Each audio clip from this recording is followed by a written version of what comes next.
bonjour. Bonjour Thomas, bonjour à tous. Vous l'avez compris, il va encore faire très chaud aujourd'hui. 14 départements placés en alerte rouge canicule. Dans le sud-ouest et le centre-est, la barre des 40 degrés devrait être franchie par endroits. Sur le littoral aquitain, en Ardèche ou encore en vallée du Rhône. Hier, des records historiques de température ont été battus localement. Plus de 42 degrés à Bergerac et Angoulême, 41,6 à Bordeaux.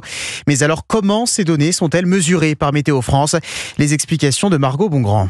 Météo France utilise en fait des capteurs de température. Il y en a 2500 positionnés sur tout le territoire français. Le climatologue Simon Mittelberger explique comment il fonctionne. Vous avez une sonde de température qui est placée à l'intérieur d'un abri. Cet abri laisse passer l'air pour retranscrire ce qu'on appelle familièrement la température à l'ombre. Ces capteurs, en général, ils sont implantés au milieu de grandes étendues, notamment au milieu de champs, par exemple. La température doit être mesurée à 1,50 m au-dessus du sol et à l'intérieur d'un abri. La température relevée correspond donc à l'ombre de la végétation. Ces capteurs permettent de mesurer avec précision certaines températures et donc d'établir des records. On a des stations à la fois dans les grandes villes de France, mais également dans les campagnes. On va comparer cette valeur à tout un historique de données. On peut remonter à des données jusqu'aux années 50, voire jusqu'au début du XXe siècle, pour pouvoir dire si la température a battu ou pas un record. Aujourd'hui, peu de records de température datent encore de la canicule mémorable de 2003. Le record absolu en France a été établi en juin 2019.